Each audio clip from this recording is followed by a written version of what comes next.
హరే కృష్ణ, అందరికీ వెల్కమ్. ఈరోజు మనం శ్రీమద్ భాగవతంలో 10వ స్కందం 81వ అధ్యాయాన్ని చూద్దాం. 80 అధ్యాయాలు మనం కంప్లీట్ చేసుకున్నాం. సుధాముడు శ్రీకృష్ణుడి దగ్గరికి రావడం, శ్రీకృష్ణుని దర్శనం చేసుకోవాలి అని కోరుకోవడం, సుధాముడు ఏదో ఒక విధంగా రుక్మిణి యొక్క మందిరంలోకి చేరడం, అక్కడ శ్రీకృష్ణుడు సుధాముడిని చూసి ఆయన తన్మయత్వాన్ని చెందడం చూసాం. భక్తుణ్ణి చూసినటువంటి సందర్భంలో భగవంతుడు ఏ విధంగా తన్మయత్వాన్ని చెందారో మనము డిస్కస్ చేశాం. ఆయన అశ్రువులు, ఆయన కళ్ళముడి అశ్రువులు కూడా రావడం అనేటువంటిది జరిగింది. ఆలింగనం చేసుకున్నారు, ఆయనకి సేవ చేశారు, రుక్మిణీదేవితో సహా సేవ చేయడం అనేటువంటిది జరిగింది. ఆ తర్వాత వాళ్ళ బాల్యం సమయంలో అంటే గురుకులంలో ఉన్నప్పుడు జరిగినటువంటి కొన్ని సంఘటనల్ని వాళ్ళు చర్చించుకోవడం అనేటువంటిది జరిగింది, గుర్తు తెచ్చుకోవడం అనేటువంటిది జరిగింది. ఓకే. సో ఆ సంఘటన మనం చూస్తే కూడా మనకు అర్థమైపోతుంది వీళ్ళు గురువులకి ఎంత ప్రాధాన్యం ఇచ్చారు అని. ఏ గురువు అయితే శిష్యుని ఆధ్యాత్మికంగా పురోగమించడానికి సహాయం చేస్తాడో ఆయన నిజమైనటువంటి గురువు. అలాంటి గురువు ఆ, మనకి జన్మనిచ్చిన తండ్రి ఒక గురువు అయితే, ఆ తర్వాత ద్విజత్వాన్ని ఇచ్చినటువంటి బ్రాహ్మణుడు ఇంకొక గురువు అవుతారు. ఓకే. ఆ తర్వాత ఆధ్యాత్మిక పురోగతికి సహకరించేటువంటి గురువు అంటే మంత్ర దీక్షని ఇచ్చి, ఆ తర్వాత ఆధ్యాత్మిక సాధనలో మనల్ని ముందుండి నడిపిస్తూ మనల్ని వర్ణాశ్రమ ధర్మం నుంచి పైకి తీసుకెళ్లి ఆ ముక్తి మార్గంలో ఉంచగలిగినటువంటి వాడు, అంటే మనల్ని భగవంతుడి యొక్క ధామానికి తీసుకెళ్ళగలిగినటువంటి వాడు ఇంకొక గురువు. వీళ్ళందరిలో టాప్ మోస్ట్ ఎవరు అని అంటే మనల్ని భగవద్ధామానికి తీసుకెళ్లేటువంటి గురువు. ఆ అలాంటి గురువుని పొందడము అనేటువంటిది మనందరి యొక్క జీవిత లక్ష్యమై ఉండాలి. ఒకవేళ ఈ జీవిత లక్ష్యాన్ని తెలుసుకోకుండానే మానవ జీవితంలో మనం ఏదో ఒక వర్ణంలో, ఏదో ఒక ఆశ్రమంలో ఆ ధర్మాలను నిర్వర్తిస్తున్నాము అనేటువంటి భావనలో కనుక మనం ఉన్నట్లయితే మనం నిజంగా జీవితం యొక్క పరమార్థాన్ని తెలుసుకోకుండానే మనం జీవితాన్ని అంతం చేసినట్లు అవుతుంది. ఓకే. ఇది మనం తెలుసుకున్నాం. అదే విషయాన్ని కృష్ణుడు సుధాముడితో అంటున్నారు. ఎందుకు అంటున్నారు అని అంటే ఆయన గురువు అంత గొప్పవాడు కాబట్టి. ఉం. సో సుధాముడికి ఇంకొక విషయాన్ని ఏమని గుర్తు చేస్తున్నాడంటే, స్వయంగా సాందీపనమునే గురుసేవలో మనం ఆయన్ని ప్రసన్నం చేసుకున్నాము అనేటువంటి విషయాన్ని చెప్పారు, అనేటువంటి విషయం కూడా చెప్పారు. ఉం. దానికి గురు పత్ని వాళ్ళకి ఇచ్చినటువంటి పని ఏదైతే ఉందో, కట్టెలు తీసుకురమ్మని అడవికి పంపిస్తే అడవిలోనే ఇరుక్కుపోయారు రాత్రి అంతా. నెక్స్ట్ డే మార్నింగ్ సాందీపనిని వెతుక్కుంటూ అడవిలోకి వెళ్తే వీళ్ళిద్దరూ కూడా అక్కడ కనిపించడం, వాళ్ళని చూసి సాందీపనిని వాళ్ళని ప్రశంసించడం. మీకేం అవసరం రాత్రంతా ఇక్కడ నీళ్లలో ఉండిపోవాల్సిన అవసరం, ఉన్నారు మీ శారీరకమైనటువంటి సుఖాలను కూడా పట్టించుకోకుండా గురుసేవ చేయడంలో మీరు ఈ విధంగా నియుక్తమయ్యారు కాబట్టి మీరు నన్ను ప్రసన్నం చేసుకున్నారు అనేటువంటి విషయాన్ని సాందీపనిని తెలియచేశారు. అంటే సుధాముడు కూడా గురువుని ప్రసన్నం చేసుకున్నారు కాబట్టి, గురువుని ప్రసన్నం చేసుకున్నటువంటి వ్యక్తి అన్ని రకాల యజ్ఞాలు, అన్ని రకాల యాగాలు, అన్ని రకాల తపస్సులు, అంత ఇంద్రియ నిగ్రహాన్ని కలిగి ఉన్నటువంటి వ్యక్తుల కంటే కూడా ఎక్కువగా నన్ను ప్రసన్నం చేసుకోగలుగుతారని కృష్ణుడు చెప్పేశారు కదా. మీరు నాకేమీ గొప్ప గొప్పగా అర్చనలు చేయనవసరం లేదు, నా కోసం తపస్సులు చేయనవసరం లేదు, నా కోసం ఉపవాసాలు ఉండనవసరం లేదు, నా కోసం అర్చనలు చేయనవసరం లేదు, ఏమీ చేయనవసరం. ఒకవేళ చేస్తే మీకు వచ్చేటువంటి ఫలితం, చేస్తే నేను ప్రసన్నం అవుతానో కాదో కానీ, ఒకవేళ మీరు కనుక గురువుకి సేవ చేసినట్లయితే నేను తప్పకుండా ప్రసన్నం అవుతాను అని కృష్ణుడు చెప్పేశారు. కాబట్టి సుధాముడి విషయంలో కూడా శ్రీకృష్ణుడు అంత భావోద్వేగుడు అయ్యారు. ఉం? శ్రీకృష్ణుడు తన్మయత్వాన్ని చెందారు సుధాముడిని చూసి. సుధాముడిని చూడగానే తన కళ్ళమ్మటి నుంచి అశ్రువులు వచ్చాయి. కారణం కేవలం సుధాముడి మిత్రుడని మాత్రమే కాదు, సుధాముడు ఒక ఉత్తమమైనటువంటి శిష్యుడు, ఒక గురువుకి, తన గురువుకి ప్రాధాన్యం ఇచ్చినటువంటి వ్యక్తి, గురు సేవలో ఎలాంటి లోపము లేకుండా చేసినటువంటి వ్యక్తి కాబట్టి శ్రీకృష్ణుడికి అంత దగ్గరయ్యాడు సుధాముడు. లేకపోతే సుధాముడు కూడా శ్రీకృష్ణుడికి దగ్గర అయ్యేవాడు కాదు కదా. సో ఇవన్నీ వాళ్ళు గుర్తు తెచ్చుకుంటున్నారు. ఆ తర్వాత ఈ మాటల్లో పడ్డారు, కానీ సుధాముడు అయితే ఏదో గిఫ్ట్ తెచ్చారు కదా, చాలా విలువైనటువంటి గిఫ్ట్ తెచ్చారు. కృష్ణుడికి విలువైన గిఫ్ట్లు కావాలా? అటుకులు. కృష్ణుడికి ఏం కావాలి? ప్రేమతో భక్తితో ఏదైనా ఇవ్వాలి, అది స్వీకరిస్తారు. ఏమి ఇస్తున్నాం అనే దాంతో సంబంధం లేదు. పత్రం పుష్పం ఫలం తోయం శ్లోకం. అందులో ఏం చెప్పారు? ఇంగ్రీడియంట్స్ ఏం కలపాలి? ప్రేమ, భక్తి. ప్రేమ. ప్రేమ, భక్తితో నాకు అర్పిస్తే పత్రమైన, ఫలమైన, పుష్పమైన, ఉమ్, నీదైనా తోయమైనా సరే ఏదైతే. నేను స్వీకరిస్తాను అనేటువంటి విషయాన్ని చెప్పారు కదా. కాబట్టి ఇచ్చేవాళ్ళు సిగ్గుపడతారేమో, అయ్యో ఇంత చిన్నది ఇస్తున్నానే, తీసుకుంటాడా లేదా, అలాంటి గొప్ప వ్యక్తికి ఇలాంటి చిన్నదా అని మనం అనుకుంటామేమో ఇచ్చేవాళ్ళు. కానీ తీసుకునే కృష్ణుడు అలా అనుకోరు. మనం ఏమి ఇచ్చినా తీసుకుంటాడు. కేవలం మనం ప్రేమతో ఇవ్వాలి అంతే. ఉమ్, ప్రేమ అనేటువంటి ఒక ఇంగ్రీడియంట్ యాడ్ చేస్తే చాలు. మరి ఇప్పుడు కృష్ణుడు సుధాముడి నుంచి ఏం అడుగుతాడు? సుధాముడు ఇచ్చిన తర్వాత కృష్ణుడు ఏ విధంగా మరి సుధాముడిని ఇంటికి పంపిస్తారు? సుధాముడి పట్ల శ్రీకృష్ణుడు ఏ విధంగా అనుగ్రహాన్ని చూపిస్తారు అనేటువంటి విషయం మనం ఈ రోజు అధ్యాయంలో 81వ అధ్యాయంలో చూద్దాం. 81వ అధ్యాయం. లావణ్య మాతాజీ సమ్మరి చదవండి. కృష్ణ ప్రభుజీ. శ్రీకృష్ణుడు సుధాముని అనుగ్రహించుట. మిత్రుడు సుధాముడు తెచ్చిన అటులను శ్రీకృష్ణుడు పిడికెడు భక్షించి స్వర్గరాజు యొక్క ఐశ్వర్యం కన్నను అధికమైన ఐశ్వర్యంను అతనికి ప్రసాదించిన విషయము ఈ అధ్యాయం నందు వర్ణితమైనది. మిత్రుడు సుధామునితో ప్రేమపూర్వకము సంభాషణము చేయనప్పుడు శ్రీకృష్ణుడు అతనితో, బ్రాహ్మణ, నా కొరకు ఇంటి నుండి ఏదేని కానుక తెచ్చితివా? నా ప్రియమైన భక్తుని అల్పమగు కానుకనైనను నేను అత్యంత ముఖ్యమైనదిగా భావించెదను అని పలికెను. కాని ఆ బీద బ్రాహ్మణుడు తాను తెచ్చిన అల్పమగు అటుకుల కానుకలను శ్రీకృష్ణునికి వసుకుటకు సిగ్గుపడెను. అయినను శ్రీకృష్ణుడు ఎల్లరి హృదయాంతరవర్తియగు పరమాత్ముడు కనుక తనను సుధాముడు దర్శించుటకు వచ్చిన కారణము ఎరిగియుండెను. అందువలన అతడు సుధాముడు దాచుకొనిన అటుకుల మూటను లాగుకొని పిడికెడు అటుకులను ప్రీతితో భక్షించెను. రెండవ పిడికిలి తినినంతలో రుక్మిణీదేవి అతనిని ఆపెను. భగవద్ధామ ప్రాప్తి కలిగినట్లుగా అనుభూతిని బడేచు సుధాముడు ఆ రాత్రి శ్రీకృష్ణ మందిరమున సుఖంగా గడిపి మర్నాడు ఉదయమున తన గృహమునకు బయలుదేరెను. శ్రీకృష్ణునిచే అంతగా సన్మానించబడుటకు తానెంతటి భాగ్యవంతుడనో అని త్రోవలో అతడు తలపోయసాగెను. ఈ రీతిగా ధ్యానమగ్నుడే అతడు పూర్వము తన గృహమున్న చోటకు వచ్చి పరమాశ్చర్య చకితుడైను. తన పూరి గుడిసెకు బదులుగా అతడు ఐశ్వర్యతమగు భవన సమూహమును అచ్చట గాంచును. అతడు చకితుడై నిలిచి ఉండగా సుందరులైన నరనారీ గణము గీతవాద్యములతో ఎదురు వచ్చిరి. ఆ బ్రాహ్మణుని పత్ని దివ్యావరణ భూషితి అయి మందిరము నుండి బయలువెడలి గొప్ప ప్రేమాదరములతో భర్తకు స్వాగతం వచ్చెను. భార్యతో పాటు గృహంలోనికి ప్రవేశించిన సుధాముడు అట్టి అసాధారణ మార్పు కేవలము భగవదనుగ్రహమే అని తలచెను. అప్పటి నుండి సుధాముడు సిరి సంపదలతో జీవితమును గడిపినను అనాసక్త భావనను కలిగిన వాడే నిరంతరము శ్రీకృష్ణ మహిమను కీర్తించెను. అచిరకాలముననే అతడు భవబంధములను త్రెంచుకొని భగవద్ధామమును చేరుకొనెను. హరే కృష్ణ ప్రభుజీ, ధన్యవాదాలు. Hare Krishna. Okay, so detail గా చూద్దాం మాతాజీ ఈ స్టోరీని. ప్రమీల మాతాజీ. శ్రీ శుకవాచ. శ్రీశుకమువాచ. సయిత్తం ద్విజముఖ్యేన సహ సంకతయం హరిః. సయిత్తం ద్విజముఖ్యేన సహ సంకతయన్ హరిః. సర్వభూతమనోవిజ్ఞః స్మయమాన ఉవాచ తం. సర్వభూతమనోవిజ్ఞః స్వయమాన ఉవాచ తం. బ్రహ్మణ్యో బ్రహ్మణం కృష్ణో భగవాన్ ప్రహసన్ ప్రియం. బ్రహ్మణ్యో బ్రాహ్మణం కృష్ణో భగవాన్ ప్రహసన్ ప్రియం.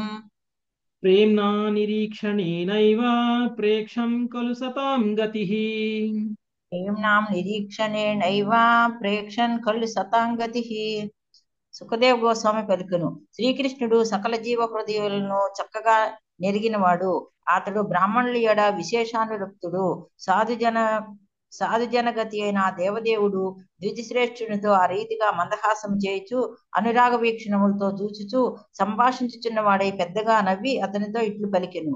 భాష్యము. శ్రీకృష్ణుడు ఎల్లరి మనసులో నెరిగినవాడు కనుక తన మిత్రుడైన సుధాముడు తన కొరకు కొన్ని అటుకులను తెచ్చిననియో కానీ వాటిని వసగుటకు సిగ్గుపడుచుండెననియో ఎరుగగలిగినట్లు సర్వభూత మనోవిజ్ఞ అను పద సముదాయము సూచించునని శ్రీల శ్రీధర స్వామి పలికిరి. శ్రీల విశ్వనాథ చక్రవర్తి ఠాకూరులు ఈ శ్లోకమునకు మరింత వివరణను వసుగుచు, సరే నీవు నా కొరకు తెచ్చినదేమిటో చూపునట్లు చేసేదను అని తలచుచు శ్రీకృష్ణుడు ఆ క్షణమును మందహాసము చేసినని పలికిరి. ఈ అమూల్యమైన కానుకను ఎంతకాలము నీ బట్టలో దాచిపెట్టెదువు అని తలచుచు ఆ దేవదేవుడు అంతటి పెద్దగా నవ్వెను. మిత్రుని చేలములో దాచిన అటుకుల మూటను గాంచిన శ్రీకృష్ణుడు ప్రేమపూర్వకమగు వీక్షణముల ద్వారా తన మిత్రునితో, నరములు కనిపించున్నట్లుగా శుష్కించిన నీ దేహము, నీ చినిగిన వస్త్రములు ఇచ్చట ఉన్న ఎల్లరినీ ఆశ్చర్యపరుచుచున్నవి. కానీ ఈ దారిద్ర్య లక్షణములు కేవలం రేపు ప్రొద్దున వరకు మాత్రమే ఉండగలవు అని తెలియజేసెను. శ్రీకృష్ణుడు భగవానుడు దేవదేవుడు సర్వస్వతంత్రుడు అయినప్పటికీ తనకు ప్రియమైనట్టి వారితో పరస్పర భావ వినిమయము కావించుటలో సర్వదా అత్యంత ప్రసన్నుడగును. బ్రాహ్మణ కుల రక్షకునిగా అతడు తన ఏడ అనన్య భక్తి కలిగిన బ్రాహ్మణులను అనుగ్రహించుట్లో మిగులు ఆనందించును. హరే కృష్ణ ప్రభుజీ, దండోత్ ప్రణామ్. ఓకే, సర్వాంతర్యామి కదా శ్రీకృష్ణుడు. అందరి హృదయాలలో ఉన్నటువంటి విషయాలన్నీ కూడా ఆయనకి తెలుసు. ఎవరి మనసులో ఏమనుకుంటున్నారు, ఎవరు శ్రీకృష్ణుడి పట్ల ఎలాంటి స్వభావాన్ని, ఎలాంటి భావాన్ని కలిగి ఉన్నారు అనేటువంటి విషయాన్ని ఆయనకి తెలుసు. అయితే సుధాముడు ఒక పిరికిడు అటుకులను మూట కట్టుకుని అయితే తెచ్చాడు. ఇది కృష్ణుడికి తెలుసు. సుధాముడు ఏమనుకుంటున్నాడు, నేను తెచ్చిన విషయం ఆయనకేం తెలుసు. ఒకవేళ సుధాముడు పరిస్థితి చూస్తేనేమో చాలా బికారిలాగా ఉన్నాడు, కృష్ణుడేమో అలా ఉన్నాడు. కృష్ణుడికి ఇలాంటి చిన్న గిఫ్ట్ ఇవ్వడం ఏంటి అని ఇవ్వడానికి ఆయన సిగ్గుపడుతున్నాడు. అందుకని ఇవ్వకుండా దాచిపెట్టేసుకున్నాడు. కానీ కృష్ణుడికి తెలుసు కాబట్టి, కృష్ణుడు సర్వాంతర్యామి కాబట్టి, కృష్ణుడు ఇప్పుడు ఆయన నవ్వుతూ అడుగుతున్నారు అనమాట, నా కోసం నువ్వు తీసుకొచ్చింది ఏది అని. ఓకే, ఇంకా అది ఈ శ్లోకంలో అడగలేదు. సుఖదేవ గోస్వామి చెప్తున్నారు మనకి, సర్వాంతర్యామి అయినటువంటి శ్రీకృష్ణ భగవానుడు ఇప్పుడు సుధాముడిని అడగబోతున్నారు అని చెప్తున్నారు. ఓకే, సో ఏమని అడుగుతున్నారు అనేటువంటిది ఇప్పుడు నెక్స్ట్ శ్లోకంలో మనకు వస్తుంది. ఓకే, నెక్స్ట్ ఇందుమతి మాత. శ్రీ భగవానువాచ కిముపాయన మానీతం బ్రహ్మణ్మే భగవతా గృహాత్ బ్రహ్మన్మే భవతా గృహాత్ అన్వప్యుపాహృతం భక్తై ప్రేమ్నా భూర్యేవ మే భవేత్. అన్వప్యుపాహృతం భక్తే ప్రేమ్నా భూర్యేవ మే భవేత్. భూర్యప్యభక్తో ప్రహృతం నమే తోషాయ కల్పతే. భూర్యప్యభక్తోపహృతం సమే దోషాయ కల్పతే. భగవానుడు పలికెను, ఓ బ్రాహ్మణుడా, నీ ఇంటి నుండి నాకేమి కానుకను నీవు తీసుకొని వచ్చితివి? విశుద్ధ ప్రేమతో నా భక్తులు వసగిన అల్పమగు కానుకనైనను నేను ఘనమైనదిగా భావింతును. కానీ అభక్తులచే వసగబడిన గొప్ప కానుకలైనను నన్ను ప్రసన్నుని చేయజాలవు. హరే కృష్ణ. సో సింపుల్, మనం ఏమి ఇచ్చామని కాదు, మనం ఏ భావంతో ఇచ్చాము అనేటువంటిది ఇంపార్టెంట్. ఓకే, కృష్ణుడు స్వయంగా అదే చెప్తున్నాడు. అంటే యాక్చువల్గా నువ్వు నా కోసం ఏం తెచ్చావు, నా కోసం ఏం తెచ్చినా నువ్వు దాచిపెట్టుకోవాల్సిన అవసరం లేదు, సిగ్గుపడాల్సిన అవసరం లేదు, ఇది అల్పమైనది అని భావించాల్సిన అవసరం లేదు. ఎందుకంటే నువ్వు భక్తుడు కాబట్టి, భక్తితో నువ్వు నాకు ఏమి ఇచ్చినా నేను స్వీకరిస్తాను. అది అల్పమైనది అనేటువంటిది నాకు ఉండదు, నేను ప్రసన్నుని అయిపోతాను. కానీ అభక్తుడైనటువంటి వాడు ఎంత గొప్ప కానుకను తీసుకొచ్చి ఇచ్చినా కానీ నేను దాని వల్ల ప్రసన్నుణ్ణి అవను అని చెప్తున్నారు. కాబట్టి అక్కడ కావాల్సింది ఏంటి, ఇచ్చే మనసు, ప్రేమ భక్తి. అదే కృష్ణుడు భగవద్గీతలో కూడా చెప్పారు కదండి, పత్రం పుష్పం ఫలం తోయలో సేమ్ శ్లోకం, యోమే భక్త ప్రయచ్చతి. ఓకే, అంటే భక్తితో ప్రేమతో అర్పిస్తే స్వీకరిస్తాను అని చెప్పారు. అంతే, ఏమిస్తామని స్వీకరించాలి, అది చివరికి పత్రమైనా పర్వాలేదు అని చెప్పారు. కానీ ఈయనేం తీసుకొచ్చాడు, అటుకులు తీసుకొచ్చాడు. ఓకే, అటుకులు. సో సో ఇప్పుడు అదే శ్లోకం ఇక్కడ ఉంది చూడండి, 4వ శ్లోకం. మంజులత మాతాజీ, పత్రం పుష్పం ఫలం తోయం మే భక్త్యా ప్రయచ్చతి. పత్రం పుష్పం ఫలం తోయం యో మే భక్త్యా ప్రయచ్చతి. తదహం భక్త్యుపహృతం అశ్నామి ప్రయతాత్మనః. తదహం భక్త్యుపహృతమశ్నామి ప్రయతాత్మనః. భావము: పత్రమునైనను పుష్పమునైనను ఫలమునైనను లేదా జలమునైనను ప్రేమ భక్తులతో ఎవరేని నాకు అర్పించినచో దానిని నేను స్వీకరింతును. భాష్యము: ఈ సుప్రసిద్ధ వాక్యములు భగవానునిచే భగవద్గీత 9.26 యందును పలుకబడెను. ఇచ్చట ఒసగబడిన ప్రతి పదార్థ తాత్పర్యములు శ్రీల ప్రభుపాదుల వారి భగవద్గీత యథాతథము నుండి తీసుకొనబడినవి. సుధాముని ద్వారకా సందర్శనమడి ప్రస్తుత వృత్తాంతములో శ్రీకృష్ణుల పలుకులను గురించిన వివరణను శ్రీల విశ్వనాథ చక్రవర్తి ఠాకూరులు ఇట్లు కొనసాగించిరి. తాను అనుచితముకు కానుకను తెచ్చుట అవివేక కార్యమనడి సుధాముని చింతకు ఈ శ్లోకము సమాధానము కాగలదు. భక్త్యా ప్రయచ్చతి మరియు భక్త్యుపహృతం అను పదములు రెండును భక్తితో అర్పించినట్టి అని అర్థము నొసగును కనుక వాటిని 2 మారులు ప్రయోగించుట అనావశ్యకముగా తోచవచ్చును. కానీ ప్రేమతో తనకేదేని సమర్పించడి వాడి భక్తికి భగవానుడు ఏ విధముగా పరస్పర వినిమయము కావించునో భక్త్యా ఎనడి పదము సూచించగలదు. అనగా తన విశుద్ధ ప్రేమ వినిమయము తనకు సమర్పించడి వస్తువు యొక్క బాహ్య గుణముపై ఆధారపడదని శ్రీకృష్ణ భగవానుడు ఇచ్చట ప్రకటించుచున్నాడు. ఏదేని ఒక వస్తువు మనస్సుకు హత్తుకునేది ప్రీతికరమైనది కావచ్చును లేదా కాకపోవచ్చును. కానీ నా భక్తుడు దానిని భక్తితో నాకు సమర్పించినప్పుడు దానిని నేను స్వీకరింతును. అది నాకు పరమానందం ఒసగగలదు. ఈ విషయములో నేనెట్టి భేదభావము చూపను అని శ్రీకృష్ణుడు పలికెను. అశ్నామి అనగా నేను భుజింతును అనేది క్రియా. శ్రీకృష్ణుడు తన భక్తుని ఎడగల పారవస్య ప్రేమచే మోహితుడై వాసన చూడవలసిన పుష్పమునైనను భుజించునని సూచించును. అయినచో అన్య దేవతా భక్తిచే ఒసగబడిన నైవేద్యమును నీవు తిరస్కరింతువా అని ఎవరేని భగవానుని ప్రశ్నించవచ్చును. దానికి సమాధానముగా భగవానుడు అవును, దానిని భుజించుటకు తిరస్కరించెదను అని పలుకును. దీనిని భగవానుడు ప్రయతాత్మనః అను పదము ద్వారా పలికెను. కేవలము నా ఎడ భక్తి చేతనే ఎవడైనను విశుద్ధ చిత్తుడు కాగలడు అని అది సూచించును. హరే కృష్ణ ప్రభుజీ, ధన్యవాదాలు. సో ఈ భగవద్గీత 9.26 ఏదైతే చెప్పారో 9వ అధ్యాయం అంటే భగవద్గీతలో సెంటర్ లో సెంటర్ లో ఉంటుంది కదా. సో భగవద్గీత సెంటర్ లో ఉంటుంది, మధ్యలో ఉంటుంది. సో మనం ఇంతకుముందే చెప్పుకున్నాం మధ్యలో ఉండేది విలువైనది అని కదా. ఏదైనా మధ్యలో ఎందుకు పెడతాం మనం? ఇప్పుడు మీ దగ్గర బంగారు నెక్లెస్ ఉందనుకోండి, బాక్స్ లోపల పెడతారా, బాక్స్ బయట పెడతారా? లోపల బాబు. లోపల పెడతారా. విలువైంది కాబట్టి బాక్స్ మధ్యలో పెడతారు, విలువైంది కాబట్టి.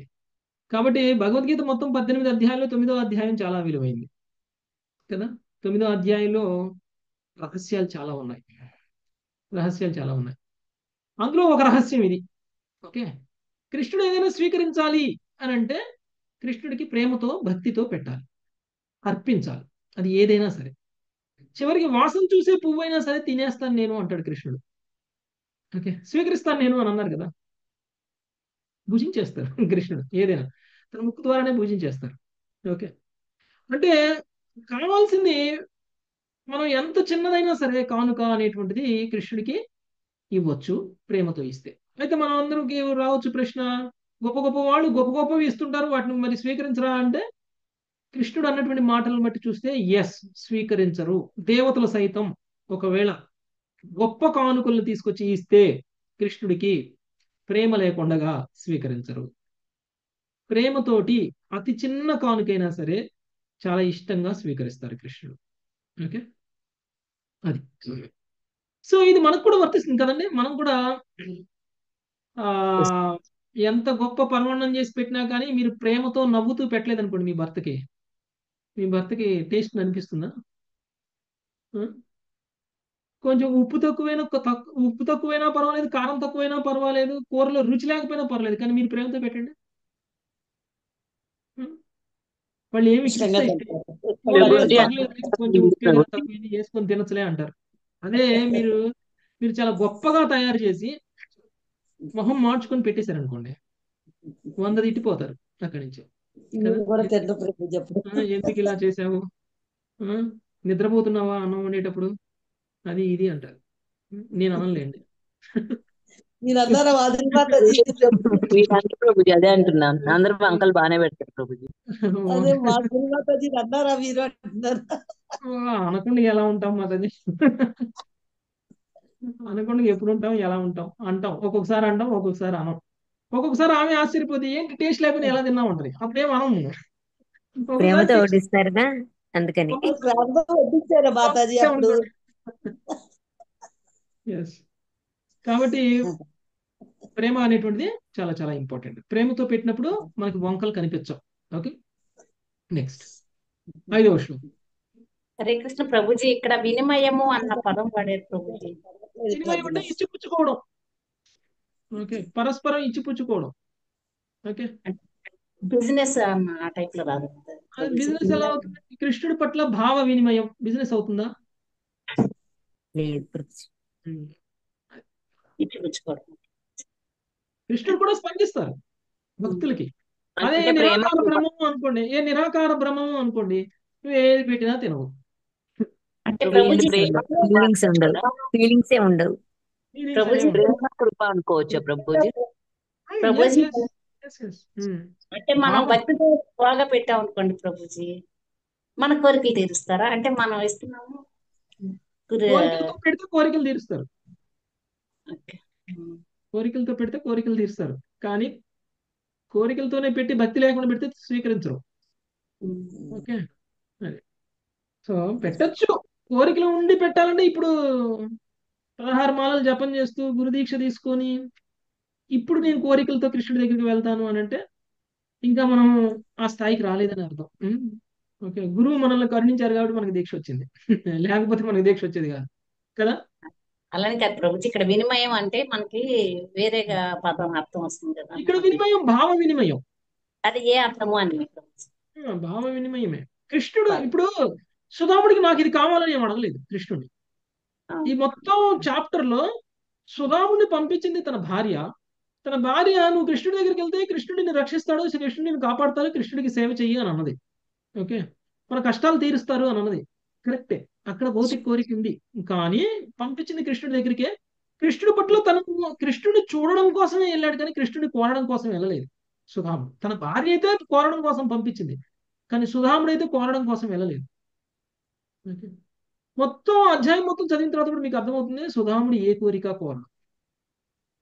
ప్రభుజీ తను ఆ పూర్వజన్మ కర్మలను బట్టి తను అంత పేదరికంలో ఉన్నారు కదా, మరి ఆ కర్మలు సుధాముడు లాంటి వాళ్ళు పూర్వజన్మ కర్మల కారణంగా వాళ్ళు అలా ఏం లేరు.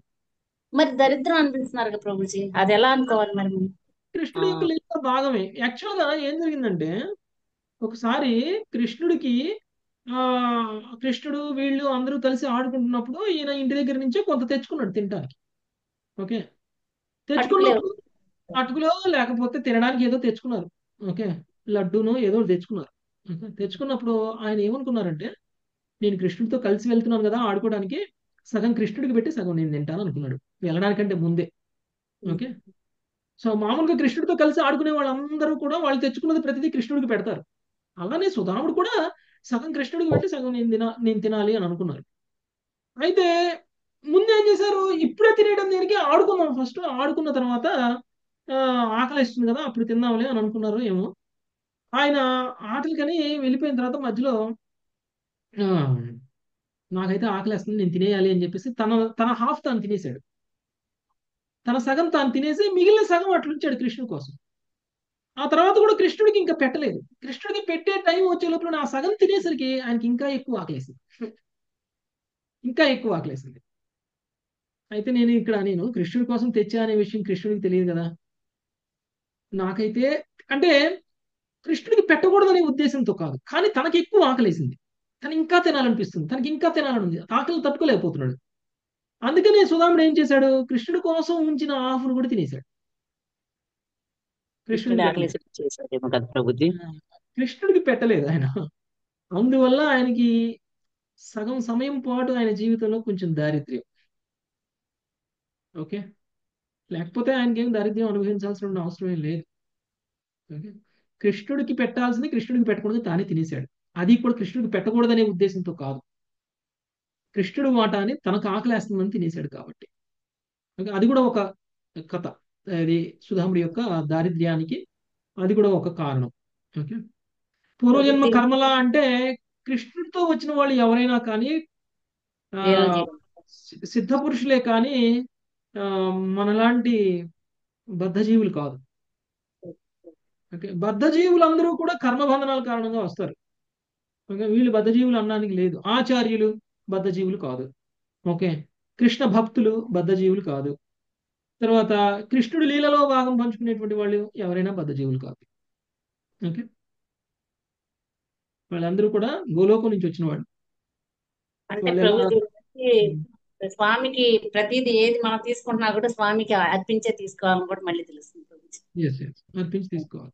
పైగా మీరు ఇది స్వామిది అని మీరు ఆల్రెడీ ఒకసారి డిసైడ్ చేసిన తర్వాత దాని మీద మీ హక్కును చాటుకోకూడదు ఇక. ఓకే, స్వామి ప్రసాదంగానే స్వీకరించాలి. మళ్ళీ స్వీకరిస్తే స్వామికి పెట్టక ముందు తీసుకోకూడదు. ఓకే, అలా. ఓకే ఓకే, నెక్స్ట్ 5వ శ్లోకం. సునీత హరిబాబు మాత ఉన్నారా? శ్రీవాణి మాత చదువు. హరే కృష్ణ ప్రభుజీ. ఇత్యుక్తోపి ద్విజస్తస్మై వ్రీడితః పతయే శ్రియః ఇత్యుక్తోపి ద్విజస్తస్మై వ్రీడితః పతయే శ్రియః మృదుకః ప్రసృతిం రాజన్ న ప్రాయచ్చదవాం ముఖః ఋతుక ప్రసృతిం రాజన్ ప్రయుజ్యదవాజ్ముఖః. శుకదేవ గోస్వామి పలికెను, రాజా ఈ రీతిగా సంబోధింపబడిన పిమ్మటయు బ్రాహ్మణుడు కొన్ని పిడికెళ్ళు అటుకులను లక్ష్మీపతికి వసుకుటను మిగులు సిగ్గుపడి తలవంచుకొనెను. భాష్యము. ఈ గట్టివి చప్పనైనవి అటుకులను శ్రీపతి ఎట్లు తినగలరు అని సుధాముడు తనలో తానే ప్రశ్నించుకున్నట్లు లక్ష్మీపతిగా శ్రీకృష్ణుడు ఇచ్చట వర్ణించుటను సూచించునని శ్రీల విశ్వనాథ చక్రవర్తి ఠాకూర్లు తెలిపింది. అప్పుడు బ్రాహ్మణుడు తలదించుకొని ధ్యానంలో ఇట్లు వినతి చేయసాగెను. ప్రభు, దయచేసి నన్ను లజ్జితుని చేయకుము. నీవు నన్ను పదే పదే అడిగినను దీన్ని నీకు ఇవ్వను. ఇది నా నిశ్చయము. కానీ భగవానుడు ఏ ఉద్దేశంతో నీవు ఇచ్చుటకు వచ్చితవో అది వ్యర్థము కారాదు. నీవు నా భక్తుడు కదా అని తన ఆలోచనతో దాన్ని విరోధించెను. హరే కృష్ణ. కృష్ణుడు స్వయంగా నోరు తెరిచి అడిగాడు, నాకు పెట్టు నువ్వు తీసుకొచ్చింది అని. నువ్వేం బాధపడకు, పత్రమైనా పుష్పమైనా ఫలమైనా తోయమైనా నువ్వు భక్తితో ఇస్తే నేను స్వీకరిస్తాను. ఏం తెచ్చావు అనేటువంటి దాంతో నువ్వేం సిగ్గుపడకు, పెట్టు అని అన్నాడు. అయినా సరే సుధభక్తుడు, నేను తెచ్చింది అటుకులు, రుచి ఉండదు పచి ఉండదు, దీన్ని ఎలా నేను కృష్ణుడికి పెట్టాలి? పాచిపోయినవి ఎలా పెట్టాలి నేను? అందులోనూ దాన్ని ఎందులో మూట కట్టాడండి? ఒక పాత వస్త్రంలో, చినిగిన వస్త్రంలో మూట కట్టాడు. సో ఇది నేను ఎలా పెట్టను? లక్ష్మీపతికి నేను ఇది ఎలా పెట్టగలని సిగ్గుపడి తలదించుకున్నాడు అనమాట. కాబట్టి ఆయన తీసుకొచ్చినటువంటి అడుగులు వెనకాలనే దాచుకున్నాడు. ఆయన మాత్రం కృష్ణుడు అడిగినా కానీ పెట్టడం లేదు. ఓకే, నెక్స్ట్ 6-7 మంగతాయ మాత చదవండి. హరే కృష్ణ. సర్వభూతాత్మ దృక్సాక్షాన్ తస్యాగమన కారణం. హరే కృష్ణ. సర్వభూతాత్మ దృక్సాక్షాత్ స్యాగమన కారణం. విజ్ఞాయ చింతయన్నామం శ్రీకామో మా భజత్పురాం. విజ్ఞాయ చింతయన్నాయం శ్రీకామో మా భజత్పురారా. ప్రజ్ఞాపతివ్రతాయాస్తు సఖా ప్రియ చికీర్షయాం. ప్రజ్ఞాయ పతివ్రతాయాస్తు సఖా ప్రియ చికీర్షయా.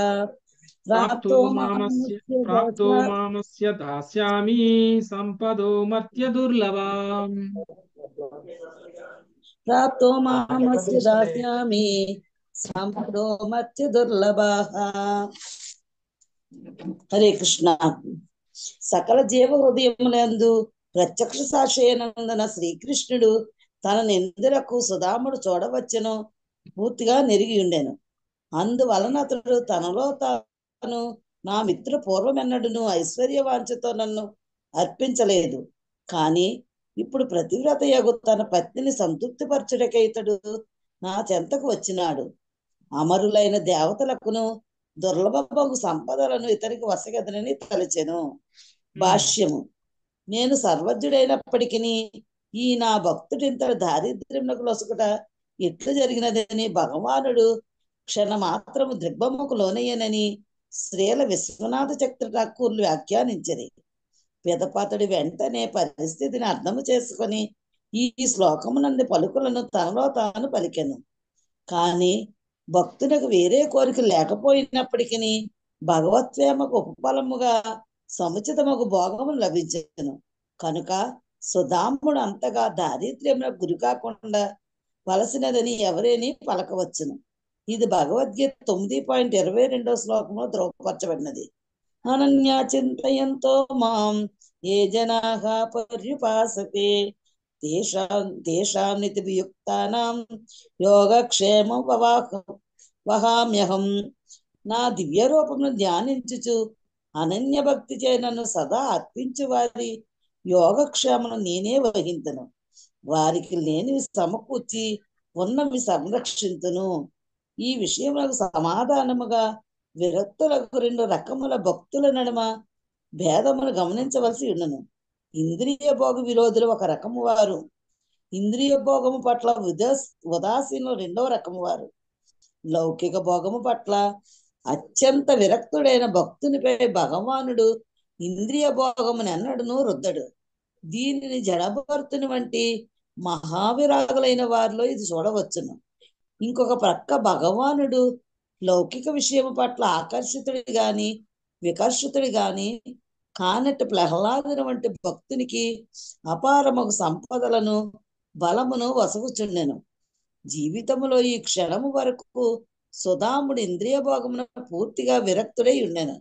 కాని ఇప్పుడు పతివ్రత యొక్క భార్య కరుణతో అట్లే శ్రీకృష్ణ సందర్శనకు తాను తహతలాడిన కారణములత భగవంతుడిని అర్థించుటకు వెడలెను. హరే కృష్ణ దండవత్నం ఓకే, ప్రభుజీ. ఇప్పుడు మీరు అడిగినటువంటి ప్రశ్నకి సమాధానం వస్తుంది. ఎందుకు సుధాముడికి ఇంత దారిద్ర్యం, ఎందుకు సుధాముడికి ఇంత పేదరికం అనేటువంటి దానికి మనకి ఇక్కడ ఆచార్యులే సమాధానం చెప్పేశారు.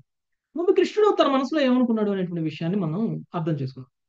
ఓకే, సకల జీవుల యొక్క హృదయంలో ప్రత్యక్ష సాక్షిగా ఉన్నటువంటి శ్రీకృష్ణ భగవానుడు అంటే పరమాత్ముడుగా ఉన్నారు కాబట్టి సకల జీవులకి ఏం కావాలి ఏం అవసరం లేదు అనేటువంటి విషయం కృష్ణుడికి తెలుసు. ఓకే, అయితే ఈ రోజు సుధాముడు కృష్ణుడి దగ్గరికి వచ్చారు కలవడానికి. ఎందుకు వచ్చారు? సుధాముడు ఏం చెప్పనవసరంలా. ఇంతకాలం శ్రీకృష్ణుడి దగ్గరికి నిస్వార్థమైనటువంటి ప్రేమ భక్తితోనే ఆయన అర్చన చేయడం అనేటువంటిది జరిగింది. సుధాముడు కృష్ణుడికి ఏవో కోరికలతో చేయలేదు, కానీ ఈ రోజు కోరికలతో వచ్చారు. తనకి ఐశ్వర్యం కావాలి అని వచ్చారు. తనకుండి కోరిక వచ్చారా అంటే కాదు. ఎందుకంటే ఇంతకాలం లేని కోరిక ఇప్పుడే ఎందుకు వచ్చింది ఆయనకి? తన కోసం కాదు, తన భార్యా పిల్లలను సుఖంగా ఉంచడం కోసం తన భార్య కోరుకుంది, పతివ్రత అయినటువంటి భార్య కోరుకుంది కాబట్టి. మీరు చూడండి, ఒకవేళ పతివ్రత కానటువంటి భార్య కనుక కోరుకుంటే భర్త ఆమె కోరికను తీర్చాల్సినటువంటి అవసరం లేదు. ఓకే, ఆమె కోరికను తీర్చడం కోసం భగవంతుడి దగ్గరికి కూడా కోరికలను తీసుకుని పోవాల్సిన అవసరం లేదు పతివ్రత కాని భార్య అయితే. ఒకవేళ పతివ్రత అయినటువంటి భార్య కనుక అడిగింది అనుకోండి, తనకి ఇష్టం లేకపోయినా సరే ఆ పతివ్రత భార్య కోసం చెయ్యాలి. ఓకే, అవసరమైతే భగవంతుడినైనా అర్జించాలి. సుధాముడు అదే చేస్తున్నాడు. సో సుధాముడు తన ధర్మాన్ని నిర్వర్తిస్తున్నాడు, కోరికలతో కాదు. ఓకే, అంటే సుధాముడికి మరి ఇలాంటి ఒక పరిస్థితిని మనం చూస్తే మనకి ఏమర్థమవుతుంది అని అంటే, భగవంతుడికి శుద్ధ భక్తులైనటువంటి వ్యక్తులకి ఇంద్రియ భోగం లేకపోయినా ఆనందంగానే ఉంటారు అనేటువంటి విషయం మనకు అర్థమవుతుంది సుధాముడిని చూస్తే. సుధాముడికి ఎలాంటి ఇంద్రియ భోగం లేదు, ఇంద్రియ భోగం పట్ల ఎలాంటి ఆసక్తి లేదు. ఇంద్రియ భోగం పట్ల ఆసక్తి లేదు కాబట్టి, ఈ భోగాలు లేవు కాబట్టి నేను బాధపడుతున్నాను అని అనుకోవడానికి లేదు. ఎవరికైనా సరే ఏదైనా ఒక విషయం పట్ల వస్తువు పట్ల కోరిక లేదనుకోండి, ఆ వస్తువు ఉన్నా ఒకటే, ఆ వస్తువు లేకపోయినా ఒకటే ఆయన జీవితంలో కదా. అంతేనా? మీకు ఇష్టం లేనప్పుడు ఒక వస్తువు ఇస్తే ఏం చేసుకోవాలి నేను అని అంటారు. అదే వస్తువు ఇంకొకరికి ఆనందాన్ని కలిగించవచ్చు వేరే వ్యక్తులు. ఎందుకంటే దాని మీద కోరిక ఉన్నటువంటి వ్యక్తులు, దాని మీద ఆశ ఉన్నటువంటి వ్యక్తులకి ఇస్తే ఆనందాన్ని కలిగిస్తుంది. కానీ మీకు ఇష్టం, ఇప్పుడు మీకు స్వీట్ తింటాం ఇష్టం లేదు. ఓకే, మీ ముందు తీసుకొచ్చి స్వీట్ పెడితే ఏమంటారు? మీరు విషంలా చూస్తారు. అలా. సో సుధాముడికి భౌతిక ఐశ్వర్యాలు లేవు, భౌతిక ఐశ్వర్యం ఇచ్చినా ఆయనకి ఇష్టం లేదు. భౌతిక ఐశ్వర్యం పట్ల ఆసక్తే లేనటువంటి వ్యక్తి అనమాట. అంటే అలా అని ఆనందంగా లేడా అంటే ఆనందానికి ఐశ్వర్యానికి సంబంధం లేదు. ఐశ్వర్యం ఉన్న వాళ్ళే ఆనందంగా ఉంటారు, ఐశ్వర్యం లేని వాళ్ళు ఆనందంగా ఉండరని కాదు. ఓకే. సో ఆ ఐశ్వర్యం లేకపోయినా ఆయన కృష్ణ భక్తులు ఆనందంగానే ఉన్నారు. ఇంతకాలం కృష్ణుడిని అర్చించినప్పుడు అడగనటువంటి కోరికలు ఇప్పుడు ఎందుకు అడుగుతున్నాడు మరి? ఇప్పుడు ఎందుకు అడగడానికి వచ్చాడు ప్రత్యేకంగా సుధాముడు కృష్ణుడిని దర్శించుకోవడానికి? అంటే పతివ్రత అయినటువంటి తన భార్య కాదు. ఓకే. పతివ్రత అయినటువంటి భార్య యొక్క కోరిక కాబట్టి అందులో తప్పు లేదనేటువంటి అది కృష్ణుడు ఏమనుకుంటున్నాడు? ఓకే, సుధాముడు ఏ ఉద్దేశంతో వచ్చినా సుధాముడు నా శుద్ధ భక్తుడు, తన యొక్క ఈ ఈ ఈ కష్టాలన్నింటినీ నేను ఈ రోజుతోటి అంతం చేయాలి. ఓకే. తెల్లారేసరికి ఈయనకి ఏ కష్టం ఉండకూడదు, తెల్లారేసరికి పూర్తి ఐశ్వర్యవంతుడు అయిపోవాలి. అలాంటి సుఖాలన్నీ కూడా నేను ఆయనకి ఇస్తాను. ఉం? ఎవరికి దుర్లభమైన అమరులైనటువంటి దేవతలకు కూడా దుర్లభమైనటువంటి సంపదని నేను ఆయనకి ఇవ్వాలి అని అనుకున్నారు కృష్ణుడు. దేవతల కంటే ఎక్కువ ఐశ్వర్యాన్ని చేయాలి, దేవతల కంటే ఎక్కువ సుఖాలని చేయాలి. అంటే కృష్ణుడికి భక్తులైతే కృష్ణుడు ఎలా ఇస్తారనేటువంటి విషయం మనం ఇక్కడ నిస్వార్థమైనటువంటి భక్తి మనం కనుక ప్రదర్శిస్తే దేవతల కంటే ఎక్కువ సుఖాన్ని మనకిస్తారు. అంటే సుఖం అనేటువంటిది కేవలం భౌతిక ఐశ్వర్యం ఇచ్చినంత మాత్రాన రాదండి. భౌతిక ఐశ్వర్యం ఇచ్చి కృష్ణభక్తి భావంలో లేకపోతే కూడా సుఖం రాదు. కానీ సుధాముడు భౌతిక ఐశ్వర్యాన్ని కలిగి ఉండి కూడా, కృష్ణుడిచ్చిన భౌతిక ఐశ్వర్యాన్ని కలిగి ఉండి కూడా కృష్ణభక్తి భావంలోనే ఉంటాడు కాబట్టి ఆయనకి ఎప్పుడూ ఎలాంటి కష్టం బాధ అనిపించదు. భౌతికంగా కలిగేటువంటి దేని వల్ల ఆయన చెల్లించడం. ఓకే. సో ప్రహ్లాదుడు కూడా చూడండి, ప్రహ్లాదుడు కూడా శుద్ధ భక్తుడు, ఇచ్చాడా ఐశ్వర్యాలన్నీ? ధ్రువుడు కూడా శుద్ధ భక్తుడు, ఇచ్చాడా లేదా ఐశ్వర్యాలన్నీ? బ్రహ్మలోకానికి మించిన లోకాన్ని ఇచ్చాడు. సో కావాల్సింది ఏంటంటే కోరిక ఉండడం తప్పు కాదు, కోరిక ఒక కారణంతో ఉండొచ్చు, స్వార్థంతో ఉండకూడదు. ఆ కోరికను భగవంతుడు ఎప్పుడు తీరుస్తాడంటే మనం కృష్ణ భక్తి భావంలో ఉంటే తీరుస్తాడు. ఓకే. నెక్స్ట్ ప్రభుజీ భక్త ప్రహ్లాదుకి అసలు కోరిక ఉండదు కదా ప్రభుజీ, ఫస్ట్ నుంచి భక్తి ఉంటుంది భక్తి వాళ్ళ మదర్ తల్లి గర్భం నుంచి భక్తితోనే ఉంటారు, కోరిక అనేది లేదు కదా. లేదు. ఓకే. అందుకనే ఆయన్ని భక్త ప్రహ్లాద్ మహారాజ్ అన్నారు, మహారాజుని చేశారు ఆయన కదా, ప్రహ్లాద్ మహారాజ్. ఆయన హిరణ్యకశిపుడి తర్వాత హిరణ్యకశిపుడి రాజ్యానికి ఆయనే రాజు ప్రహ్లాదుడు. ఓకే. చాలా కాలం పాటు రాజుగా ప్రహ్లాదుడు రాజ్యాన్ని పాలించారు. ఆ తర్వాత మళ్ళీ వైరాగ్యాన్ని ప్రదర్శించారు. ఓకే. అంటే వాళ్ళకి అన్ని ఐశ్వర్యాలు ఉన్నా కానీ వాళ్ళు భక్తిని మర్చిపోలేదు. ఓకే. వాళ్ళు భక్తిలోనే ఉన్నారు. అది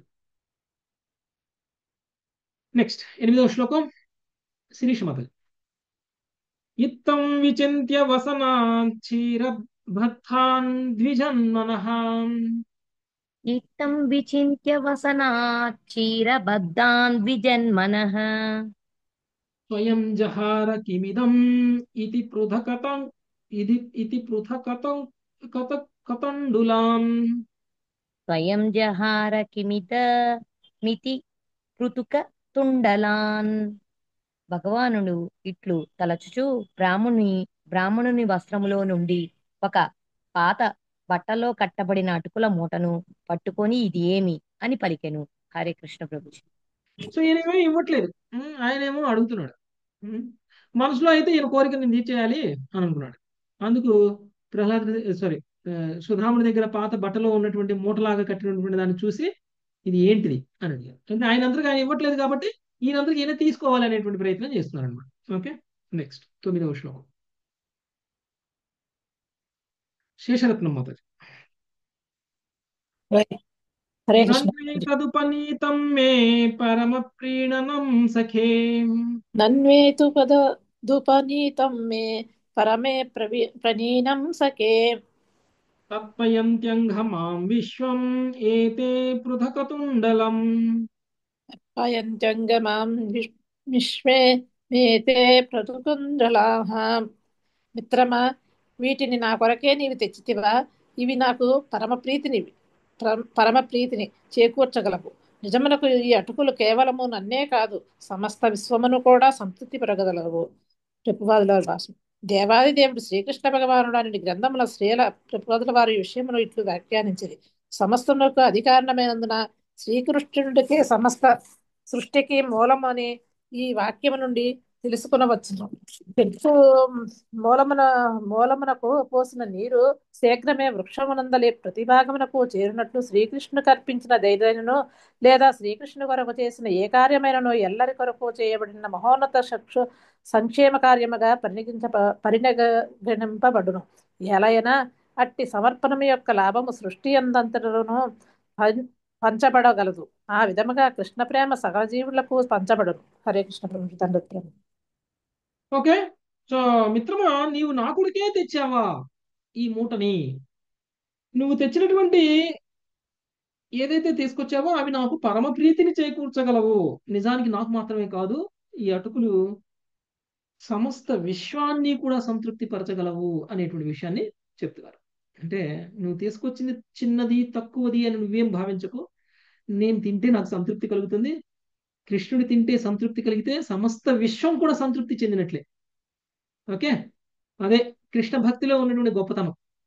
ఓకే, సో చెట్టు మూలానికి నీళ్లు పోస్తే చెట్టు మొత్తానికి ఎలా ఆ నీళ్లు అందుతాయో అలా కృష్ణుడు తింటే సమస్త విశ్వానికి అందుతాయి. కృష్ణుడు స్వీకరించితే చాలు. ఓకే, అది అందుకనే దేవీ దేవతలకి లేకపోతే ఇతర ఋషులకి పితృదేవతలకి అందరికీ పెట్టాలి అని ఏం లేదు. మనం కేవలం కృష్ణుడికి పెడితే అందరికీ ఆటోమేటిక్గా చేరుతుంది అన్నమాట. సమస్త విశ్వమే సంతృప్తి చెందుతుంది అంటున్నారు కృష్ణుడు. ఓకే, కాకపోతే మనం కృష్ణుడికి ఫార్మాలిటీ కోసం పెట్టడం కాదు, ప్రేమతో పెట్టాలి. కృష్ణుడికి ప్రేమతో పెడితే కృష్ణుడు స్వీకరిస్తే సమస్త విశ్వం సంతృప్తి చెందుతుంది. అలా కాకపోతే ఏం సంతృప్తి చెందదు. పెట్టాము అని మనం అనుకుంటాం, కానీ స్వీకరించాలిగా కృష్ణుడు. పెట్టాము అని అనుకోగానే పెట్టినట్టు కాదు, స్వీకరించినట్లు కాదు. కృష్ణుడు స్వీకరిస్తే సమస్త విశ్వం సంతృప్తి చెందుతుంది. కాబట్టి మనం చేయాల్సిన పితృదేవతలకి చేయాల్సినవి, దేవతలకి చేయాల్సినవి, ఏదైనా మనం యజ్ఞాలు చేసినప్పుడు దేవతలకి ఆఫర్ చేయడం, ఇవన్నీ కూడా మనం కంటిన్యూ చేస్తూనే ఉండాలి. ఎందుకంటే మనకి ఇంకా అంత ప్రేమ, కృష్ణుడు స్వీకరించే అంత ప్రేమ మన దగ్గర లేదు కాబట్టి, ఇంకా అందరి దగ్గర ఉండదు కాబట్టి. ఓకే, నెక్స్ట్ ఆపుదాం మాతాజీ. ఇంకా 10వ శ్లోకం నుంచి రేపు చదువుకుందాం. 10వ శ్లోకం నుంచి రేపు చదువుదాం. Thank you very much. వంచాకల్పతరుభ్యశ్చ కృపా సింధుభ్యేవ చ పతితానాం పావనేభ్యో వైష్ణవేభ్యో నమో నమః. హరే కృష్ణ హరే కృష్ణ కృష్ణ కృష్ణ హరే హరే హరే రామ హరే రామ రామ రామ హరే హరే. హరే కృష్ణ ప్రభుజీ ధన్యవాదాలు. హరే కృష్ణ ప్రభుజీ ధన్యవాదాలు. హరే కృష్ణ ధన్యవాదాలు. ప్రణామం. థ్యాంక్ యూ వెరీ మచ్ అందరికీ. హరే కృష్ణ ప్రభుజీ దండ ప్రణామం. హరే కృష్ణ ప్రభుజీ.